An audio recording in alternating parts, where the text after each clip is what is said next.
Ladies and gentlemen, boys and girls, friends and neighbors, welcome to Mars Needs Movies. I am your host, Pretentious D, and my guest host today is my brother, Pretentious D. Welcome back to the show. Hi, everybody. Great to be back. Today we're talking about the original adaptation of Invasion of the Bodysnatchers from 1956. Back during our test run for this show, I talked with John Hambone McGuire about the remake. The first remake. Right, the 1970s. Remake, new adaptation. Yeah. I don't like when people say something's a remake of something, but they're both based on a novel. Right. It's really a new adaptation. Sure. None of those Three Musketeers are remakes of the other Right. ones. They're all new adaptations of the same book. Anyway, they're based on the book The Bodysnatchers by Jack Finney. And there's a third version that's just called Bodysnatchers. And there's a fourth version just called Invasion. Right. But I believe that one It's been a while may since be I've seen that. unofficial. Yes, I think it's Yeah. unofficial. And of course, there are so many. This is a type.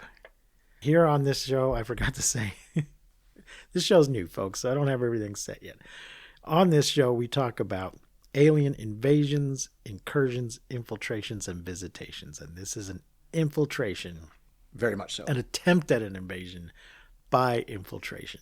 And it, in many ways, is the archetypical invasion. Yeah. Infiltration. In I should the say. other one, in the 70s version, it is a successful invasion. In this one, it is not. What are your initial impressions before we get to the... I really enjoyed it. I actually had not seen this version. Oh, okay. I'd read the book, and I'd seen the 1970s version with Donald Sutherland.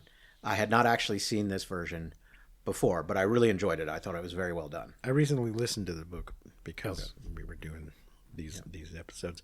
It's 80 minutes in English in black and white. The budget was $416,911. That's very specific. Mm-hmm. Box office was $3 million. Yeah, Pretty good job. Pretty Yay. good. The cast. Kevin McCarthy is Dr. Miles Bennell, and he has a cameo in the remake or the second adaptation.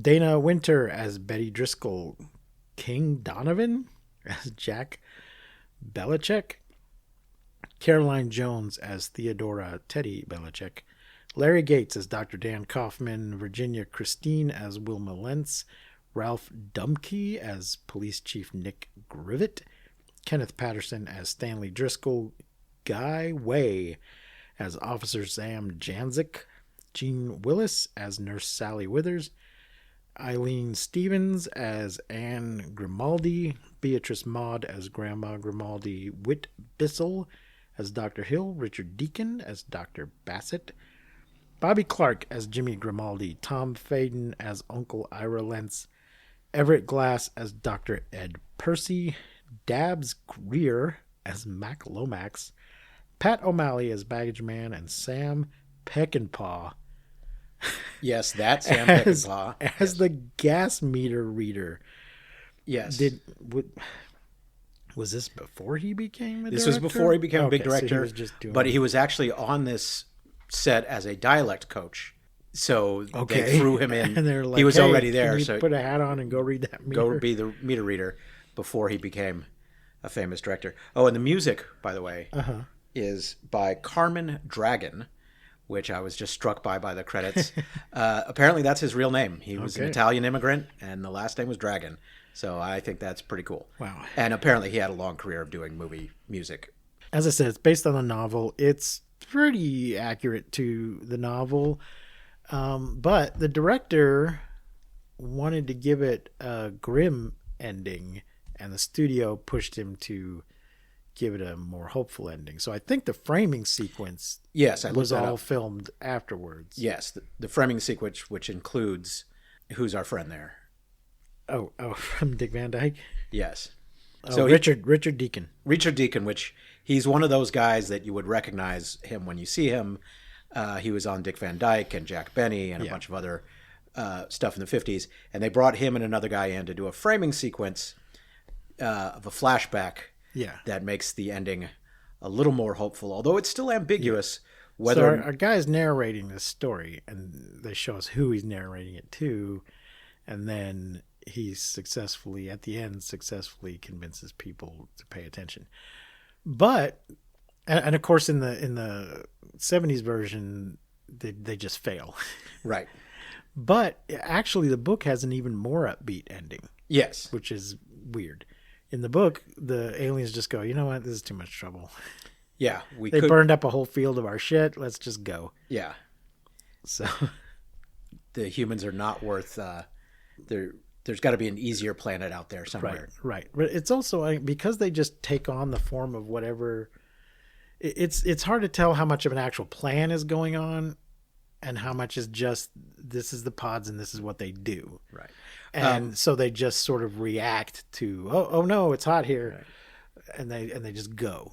Although I just realized we haven't really summed up the plot, so no, we're gonna read the whole plot here from Wikipedia, folks. Okay. Spoilers for this. Very old movie. A psychiatrist, thank you Wikipedia, is called to the room of a Los Angeles hospital where a man named Miles Bennell is being held in custody. The man claims to be a doctor and recounts the events leading up to his arrest and arrival at the hospital. At work, Bennell meets a number of patients suffering from, capgras delusion. Yes, which is a real thing. Yeah, and it's when you become convinced that somebody is an imposter. Yes, it's a real mental disorder, often associated with schizophrenia, although it can also be caused by, or at least worsened by head injury. Yeah. But yes, where you fail to recognize people and or believe that they similar? are. There's also a condition where people get this is not my hand. I'm looking at my hand, but it's not my hand. Yeah, it falls under a general category of false perception. Yeah. So the problem is that basically the feelings that you have attached to a person, or in some cases a part of your body, become severed from the thing. Right. So you're looking at it and it looks like my brother, my father, my wife, whatever, but I don't have the feelings that I should be having towards it. So therefore it must be an imposter. There's also a variant of this where you think that everybody is being played by the same imposter who's just changing costumes. Good Lord. And appearances all the time. Well, that's just straight up delusion, because that's how is that working, buddy? Explain that to me. Anyway, his girlfriend Becky, though they never say this in the book. No. They never say, yeah, this is a real thing. His girlfriend Becky has just come back to town. No. After settling a divorce. A woman he dated briefly in the past has come back to town. They never say divorce. Right. They say, I took a trip to Reno, and we're supposed to understand. Yes, this is very 1950s. Folks, back in the day, I mean, people stereotypically would go to Nevada for a quick marriage, but back in the day, you could go there for a quickie divorce as well. Yes, because their marriage and divorce laws were both laxer. Yeah. Particularly, there was a no-fault. It was one of the first states to have a no-fault divorce, where you didn't have to prove that somebody was doing something wrong. Yeah. You could just say it's not working out. So she's like, I just got back from Reno, and he's like, I took a trip there myself recently. And so we all understand it's divorce without actually saying the word divorce, because it was still a bit taboo in the 1950s. The couple are called to the home. Well, and there's a part later on where it seems like they've spent the night together, but we don't see anything. Right. She's just making breakfast the next day. The couple are called to the home of a friend of the doctor, Jack Belichick, who has found what appears to be a body in his home. It has no features or fingerprints and starts to change, beginning to take on the features of Belichick. Another body is found in Becky's basement that is her duplicate. Before any further investigation can take place, the bodies disappear. Dun dun dun. Same thing kind of happens in the remake. The friend that they're telling this about is making up all these excuses and things, but it's because he's already been taken. Mm-hmm. Bennell and Jack's wife Teddy find duplicates of themselves emerging from pods in Bennell's greenhouse. They conclude that the townspeople are being replaced while asleep with copies. So there's these pods. The pods will grow a copy of somebody that's near them, and then when it's ready, if that person falls asleep, then they just don't ever wake up. And I think their body disintegrates. I don't know if they show us this. It's unclear what happens to the bodies. But in the process of taking them over, when they fall asleep, they're then able to read their minds Yeah. and learn all their memories and such, so they can impersonate them. Bennell tries to make a call to authorities, but the operator claims that all lines are busy and he cannot be put through. So Jack and Teddy drive off to seek help in the next town over. Bennell and Becky realize that all of Santa Mira's inhabitants have been replaced and are devoid of any sort of humanity. They hide at Bennell's office for the night. Truckloads of the pods arrive downtown. Becky and Bennell listen as Chief Nick Grivet directs the others to take them to towns to be planted and used to replace their populations. Kaufman and Belichick arrive at Bennell's office with pods for Becky and Bennell. A race of alien imposters is responsible for the invasion, and if they are not stopped, humanity will lose all emotions and sense of individuality. Well, not exactly. I mean, humanity will be replaced by these things that have no emotions or sense of individuality. But they feel like they're still people. At least that's how they describe. They're like, no, it's fine.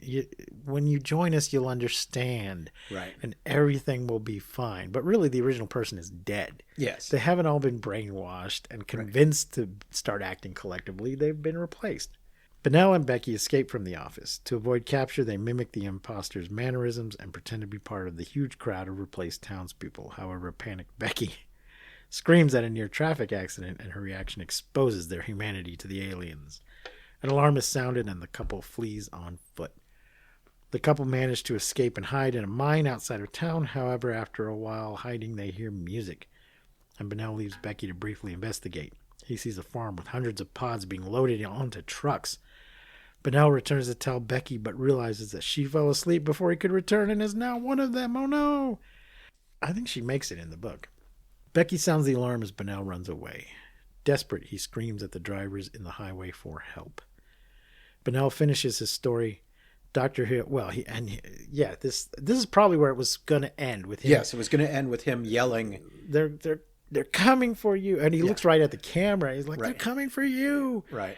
But then it cuts to the office, and he finishes the story. Dr. Hill and the other doctor step outside into the hallway. A driver is wheeled into the hall on a gurney after having been injured in an accident. The attendant recounts that the man had to be dug out from under a load of mysterious pods coming from Santa Mira. Dr. Hill alerts the police to block the roads in and out of Santa Mira. The film ends with Bennell relieved, as Hill calls the Federal Bureau of Investigation. Although it is still somewhat ambiguous whether the FBI is going to believe them, and whether they're going to be able to defeat all of the pod people. Now, in the book, the hero assumes that not only his efforts of burning the field, but that there was probably similar resistance all around the world. Yeah. That the pods had probably landed in other parts of the world and had met with similar resistance. Yes. In this version, that's not at all made. Well, in this version, it's not clear that they would have had a way to get off the planet if they chose, because they just say that seeds fell from the earth, creating these pods. Yeah. And it might have just been in this one part.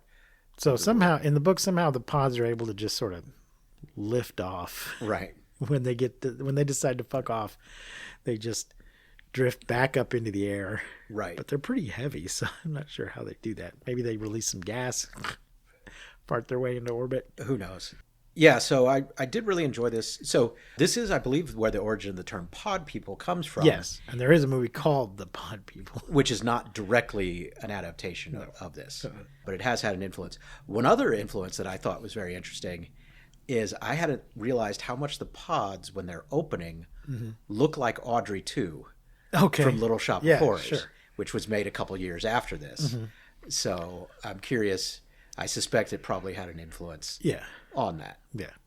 That Roger Corman had this movie is often seen as some kind of a metaphor for political allegory. Yes, for actually both sides of the same coin. Yes. For either communists or McCarthyism. Right. However, the original author and the director of this film say that was not their intention. That doesn't mean it's not there. Right. But they weren't setting out directly to do that. Yes, and I do think that some of that anti-communist ideas were percolating underneath, even if they were unconscious of it. And the one thing that really struck me as saying, is this a metaphor? At one point he says, when one of the pod people is trying to convince our hero to defect, as it were, or to convert, he says there's no emotion and no faith. Okay. And particularly because, just a little historical context, in the 1950s, when the war on communism in the Cold War, there was a conscious effort to make it into a religious war. In 1954, shortly before this was made, is the first time that "In God We Trust" appears on U.S. currency, and it's also when we first added "under God" to the phrase "one nation under God" in the Pledge of Allegiance. So there was an attempt to make what was an economic war, capitalism versus communism, into a religious war, and so that hint of, and if you convert, you won't have any faith, struck me as being very much of the time, even if the principles had no conscious effort to do that. They describe it as just trying to make a thriller. But I would say that the thing that can lead people to think it's a metaphor for those two conflicting ideas is that it's about conformity. Yes. Which was an issue with McCarthyism and potentially with communism, or at least the perception of communism at the time. So it's about conformity and the loss of individuality and identity if you conform too much. Right. You have to conform to a degree just to get along and to function in society. Right.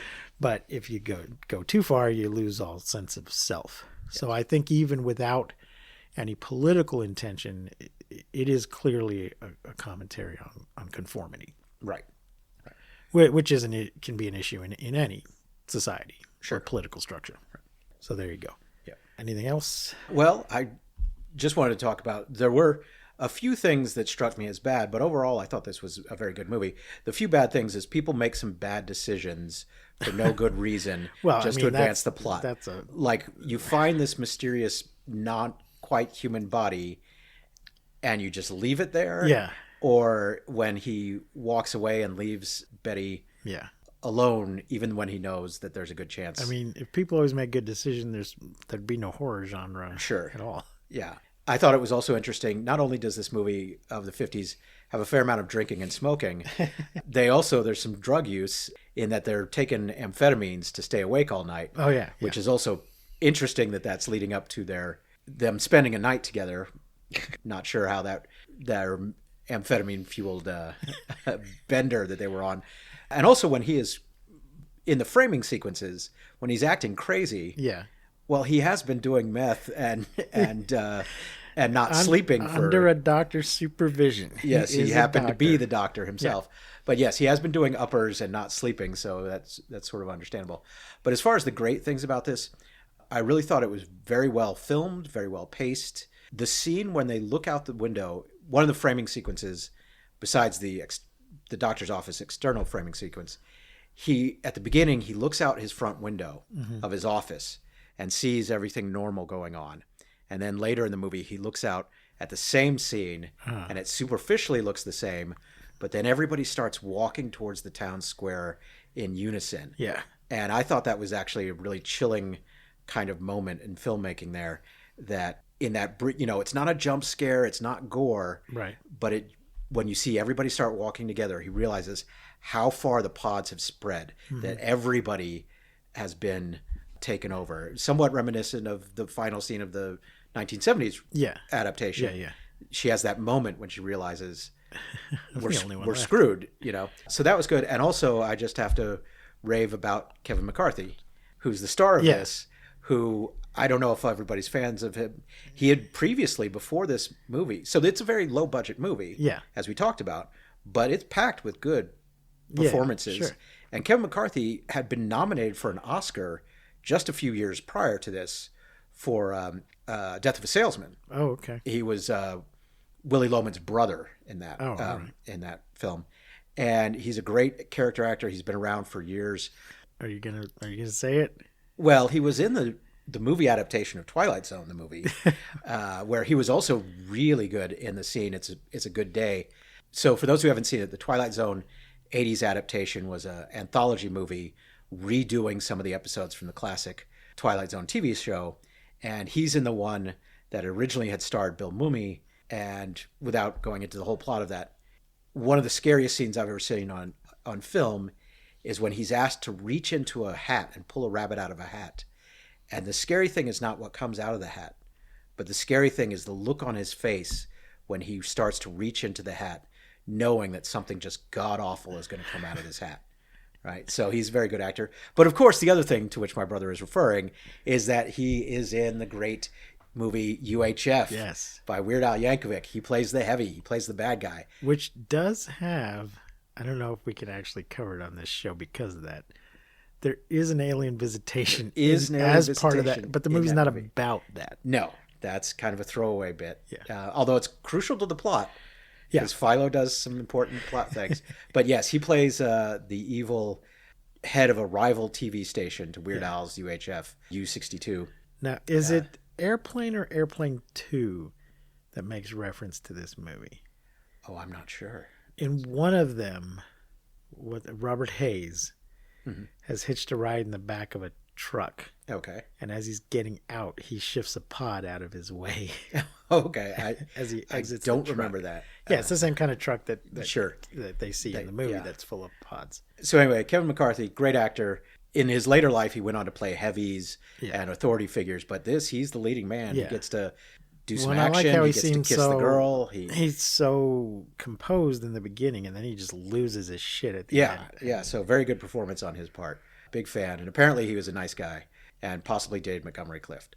But he was part of the whole Actors Studio crowd. And All right. Well, how many flying saucers are you going to give Invasion of the Bodysnatchers? I'm giving this a solid 5 stars. Yeah, me too. 5 flying saucers. 5 flying saucers from me as well. Yeah. All right, folks, we'll be back in a couple of weeks. We'll do a rerun after this, and then we'll do a new show in a couple of weeks. And I haven't chosen the movie yet.